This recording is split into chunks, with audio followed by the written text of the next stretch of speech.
So here we start with healthcare accreditation topic for today.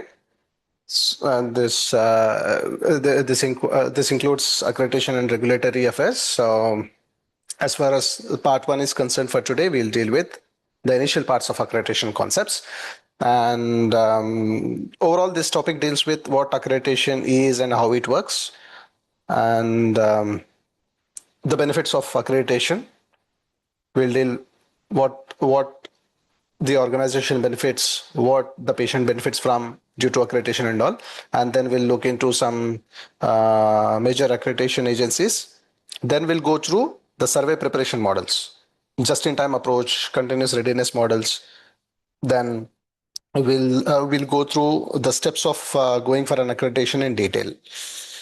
Education programs, pre-survey, survey, and post-survey. So initially, we'll restrict ourselves to the first part of this session, and we'll deal with the remaining part in the next week. Okay. So now, what is accreditation? See, we all are into healthcare. We all know what accreditation or what sort of accreditation bodies we have in our respective places and all. But again, I want to go through the basics as well. So you see, healthcare accreditation is a voluntary process. It's a voluntary survey process where a sort of independent, non-government external agency assesses how well this hospital or a healthcare organization meets set standard of pre-established standards. Okay, so what do they frame those established on what do they base this standards on? These standards are for quality and patient safety, right? So I hope you understood. It is a voluntary process. It is not mandatory by law. It is without accreditation also a healthcare organization can run. But without regulatory things, a hospital or a healthcare organization can't run. But without accreditation, they can still be in business and run their operations, right? Excuse me.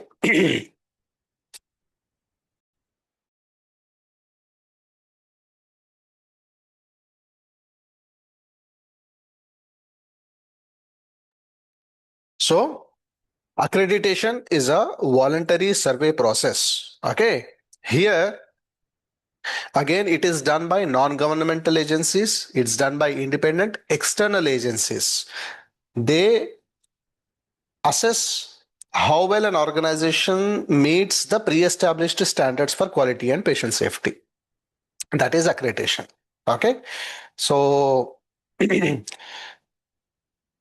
here you see WHO, ISQA, they emphasize accreditation as voluntary. And this accreditation actually drives the continuous quality improvement and patient safety within the healthcare environment, right? And remember, this is a there's an element of self-assessment also. Accreditation always, any accreditation, whether it be NABA, JCI, SIBAHI, GAHAR, it involves a self-assessment phase. Here, what is self-assessment? Self-assessment means the organization evaluates its own performance against standards. What are standards? Standards are something which, something defined by that accreditation body, which the healthcare organization should adapt and assess against their own practices, right? So here in self-assessment, what do they do? What do they do? They review each standard, they check their current practices against that standard and evaluate themselves, right? During this process, they will try to identify the gaps where the organization is meeting the requirements, where organization is not reaching the requirements, and then they will come up with a gap assessment. And then after identifying these gaps, they will develop an action plans to close those gaps before the external survey, right? The next process is external survey. In external survey, after self-assessment is done, we pay the accreditation fee. We ask the external surveyors to come over to the organization and assess.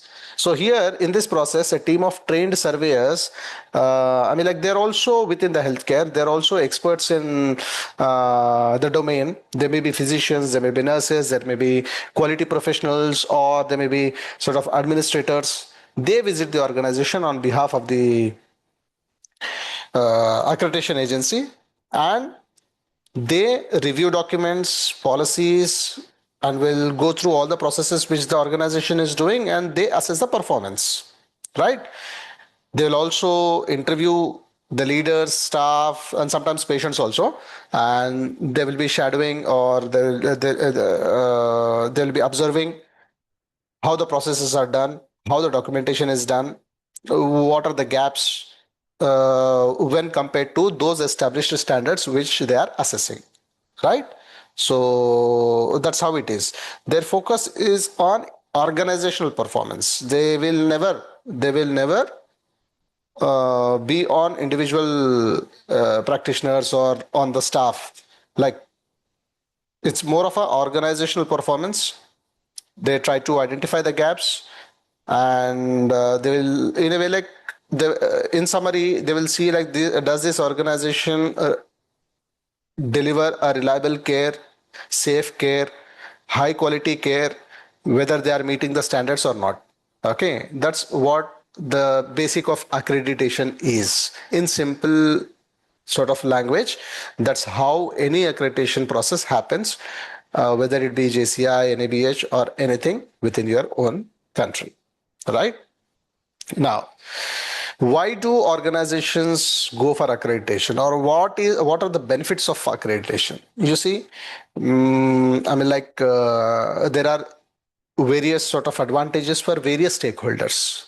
Obviously, the biggest, the most important sort of benefit is the improved care, because accreditation enhances quality of healthcare services and patient outcomes.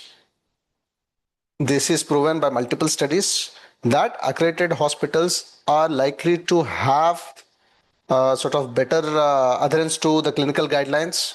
They will have a strong infection control programs. They will have strong incident reporting programs. They are, in a way, their processes are well established. There are safety processes that are constantly monitored.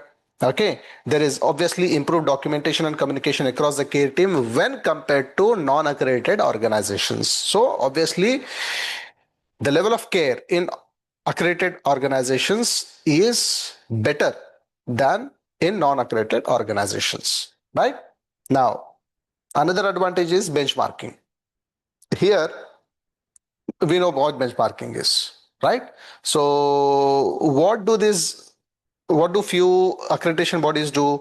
They collect the standardized performance data from all accredited organization and share these comparative reports or dashboards, sometimes publicly, showing how hospitals perform on certain measures like mortality, readmission, infection rates, and patient experience. Okay, so this particular published data helps the organizations or the governing body or the leaders to see where we are, whether we are above or we are reaching the benchmark or not, where we need our focused improvement on, or who's doing better than us, or what can we learn from them, right?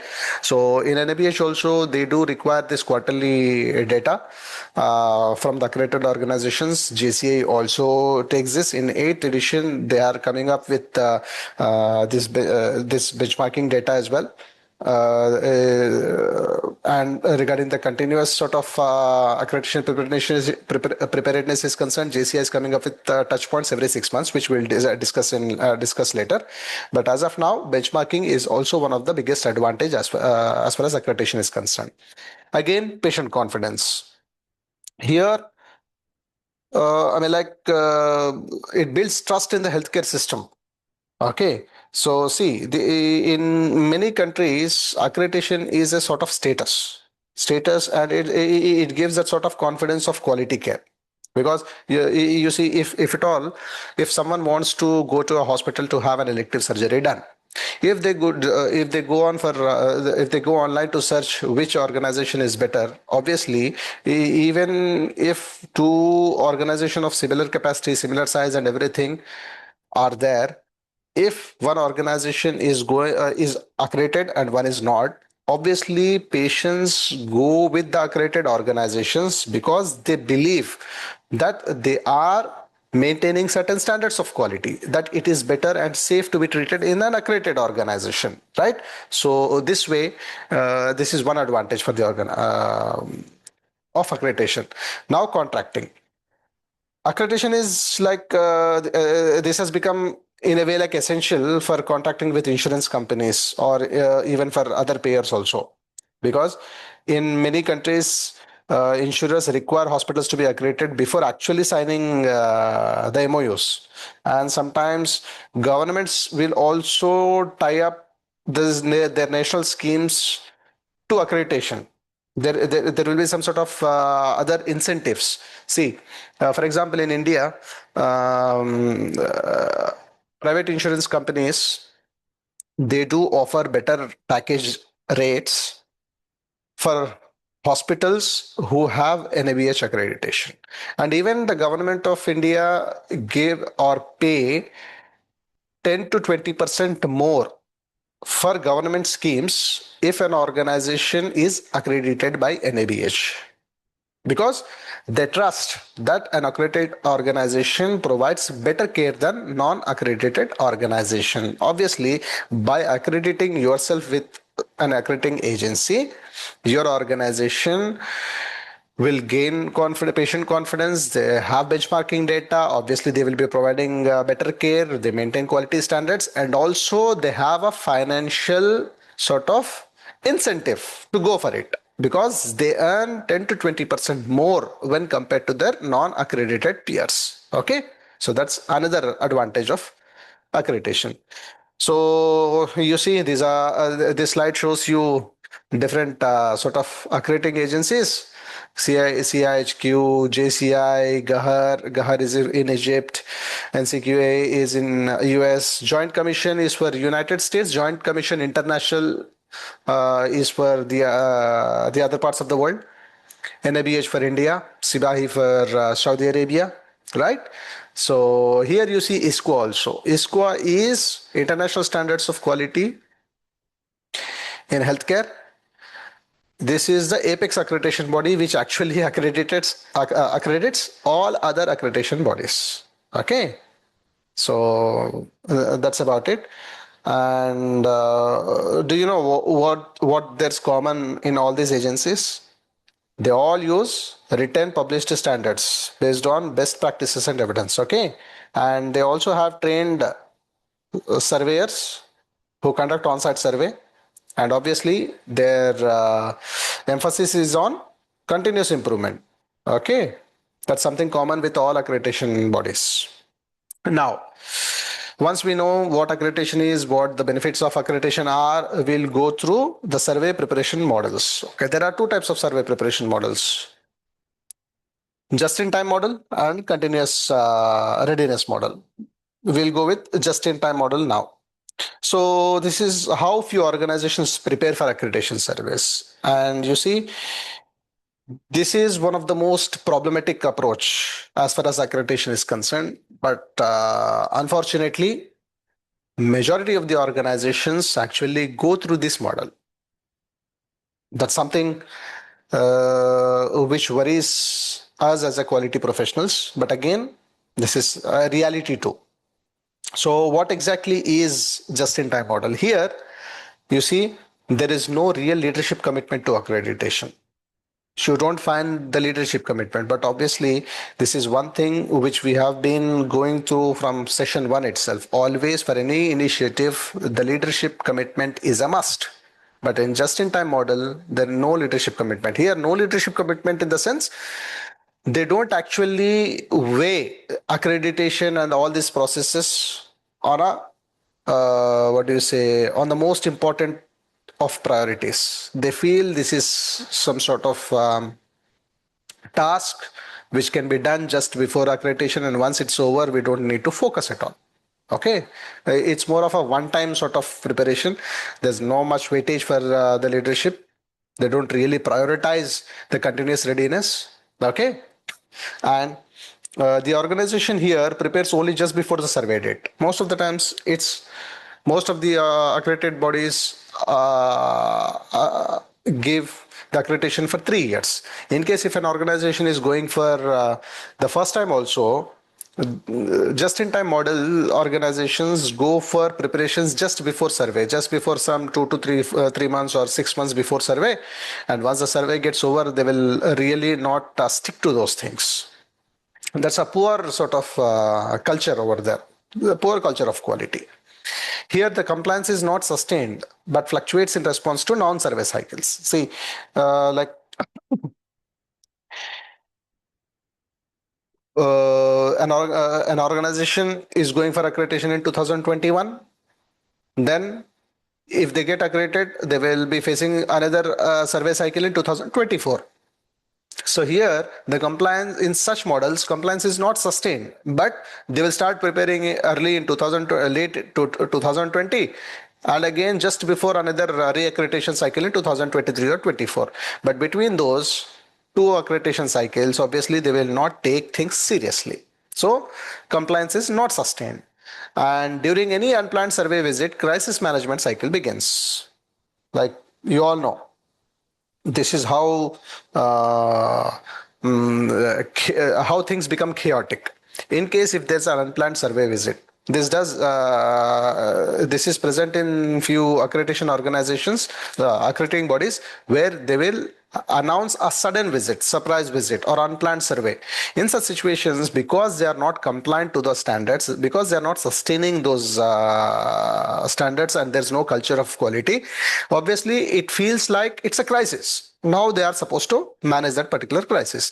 In doing so, indirectly they are supposed to have additional resources, and staff is supposed to be working overtime to get all the compliance, all the paperwork is supposed to be done, and that exhausts the staff, right? And it is very difficult to get leadership attention for identified compliance issue even after the survey. So in a simple sort of summary, what I want to say is just in time model is how an organization should not be, right? Because there's obviously your aim for going for accreditation is not just to have financial incentives. Your aim is not to have that sort of gold logo on your beside your hospital's logo. Your aim should be to develop the quality culture. There should be continuous quality improvement. There should be the standard of care. Your care should be improved. Quality of care should be given to the patients. Patients should feel safe. Apart from patients, also your staff, visitors, yourself, everyone should feel safe, and you should be able to give best of the best care, right? But just in model, just in time model doesn't give any of those. Here, the leadership is more concerned about their financials. They just want it for the namesake. There's no quality culture at all. And obviously, such cultures will not sustain quality, right? And the biggest worry is the patients are at risk during, in between the survey cycles. They may be getting some better care just before the survey cycles, but in between there is always a risk if such organizations exist. But unfortunately, many of the organizations fall into this category. Now, in contrast, continuous readiness model, here it's a better alternative. This is how an organization should be. And you see, in such models, we will definitely have the leadership commitment, because we all know without leadership commitment to certain to something, we can't sustain that culture, right? So here in this model, the organizations ensure top management support and accountability for this accreditation efforts. The board prioritizes accreditation and patient safety. And they allocate resources. They will hire people. They'll have time. They'll fix the budget for accreditation and quality improvement. right? So and also apart from this, they regularly review the accreditation related performance indicators also. That's how involved the leadership is in these models. And good thing is, the best of the healthcare organizations, the big organizations, and the one who actually care do follow this continuous readiness model, right? So another thing is routine self-assessment. So here, instead of waiting for an external surveyor to come and assess between 3 years, these organizations, they have continuous sort of routine self-assessment. At periodic sort of internal audits do happen against the standards. Okay. So there are tracer activities. They'll follow patient journey from admission to discharge to see how compliant they are at each step. Right. They will also review departmental policies, process and outcomes regularly. That's how the routine self-assessment happens. Right. Now, survey preparation process, develop process to prepare for accreditation surveys effectively. Here, you see, continuous readiness doesn't mean like we are going to ignore the survey. It means we are going to prepare intelligently. So here, the organization maintains updated documentation and policies throughout the year. They don't just prepare just before the survey, right? They continuously train the staff. They continuously update according to the accreditation standards. They'll train, they'll teach why it is important. And obviously they'll have mock surveys, again, and continuous readiness assessments. They all do happen well according to the schedule, irrespective of the survey dates, external survey dates, right? If they are so ready, obviously unannounced visits do not come as a surprise. They are ever ready for announced visits. They respond calmly. There is no chaos. There is no overtime, no exhaustion for the staff, because that's a routine. They follow the routine. They have adopted good practices. In practice also, they do the same thing, which is there in the policies and procedures, in their documentation, that is reflected in all angles. So there is no surprise at all. They will go through, they'll face confidently, and they'll come out successfully even in unannounced visit plans, right? Now, this is one thing which is very important as far as your exam is concerned regarding survey preparation. Okay, so these steps are one after the other, very simple if you go through them, but important for us to remember these sort of sequence. For any organization seeking accreditation, this order is important. For the first step, because sometimes the question may come, what is the first thing that is required for accreditation? In such questions, obviously leadership commitment always comes first, because before anything, the organization leaders must decide to pursue accreditation. They are the ones who will say, yes, we want to go for this accreditation, right? They actually need to understand what it is required in terms of effort and change for this particular accreditation. And obviously, their commitment will have that that support for the initiative, and they are the ones who are going to assign clear roles, right? So obviously, if the leadership commitment is not there, it will become just another quality department's project, and without leadership commitment, any project is going to fail, right? So the most important and the first step is leadership commitment. Now coming to the next step. Next step is the organization should become familiar with the appropriate standards. Means if you are going for JCI accreditation, if your leadership has decided to go for JCI accreditation, they should be familiar with their standards.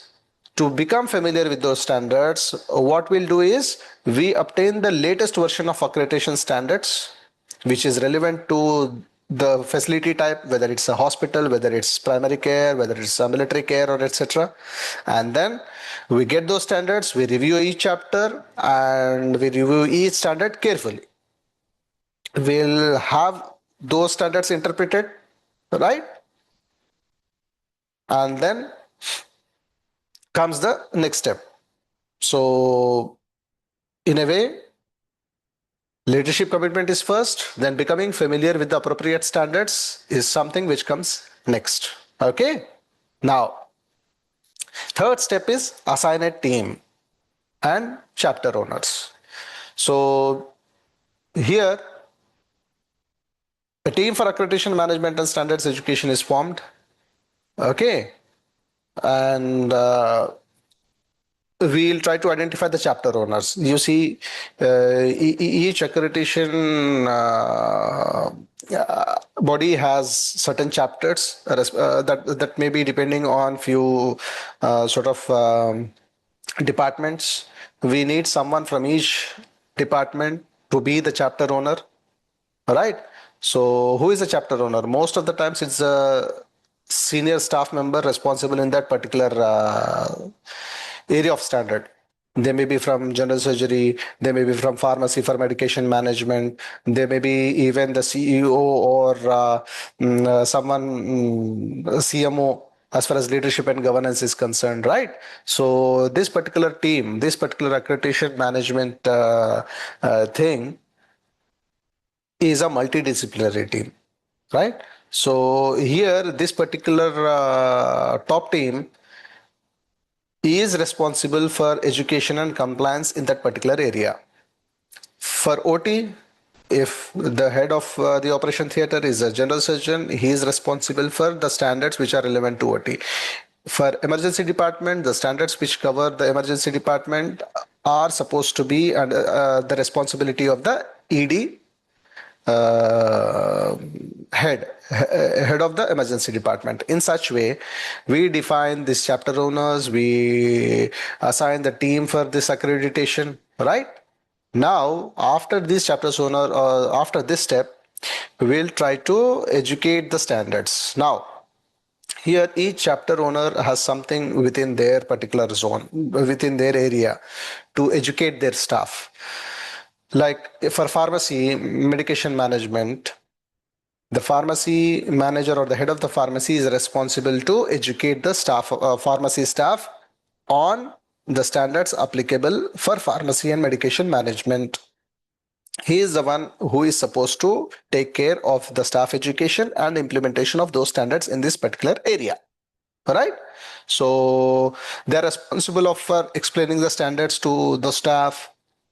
They'll have to they are responsible for mapping the existing policies in accordance with those standards. In case if any modification is required, they are supposed to do it. Okay, so in a way, like, that's their responsibility, and it's an interactive process. This is not a one-sided way. The staff should get involved in this process, and the responsibility of the team leader is there, right? Now, the next step is communicate accreditation process to all the staff. Here, staff needs to know why the organization is actually going for this accreditation. Because if the staff doesn't buy in, even after the leadership commitment, then this is not going forward. So there should be a clear, transparent communication. Why we are going for this accreditation, what is an advantage for the patient, for the organization, for the staff and everyone, right? And then what is the timeline for this accreditation? What is expected of them before, during, and after the survey or something, so that if the communication is clear and everything, everyone comes on board, right? Now, every standard is being implemented, all the policies and procedures, manuals, everything's done. Everyone knows their roles, timeline is done, all this thing, everything is fine.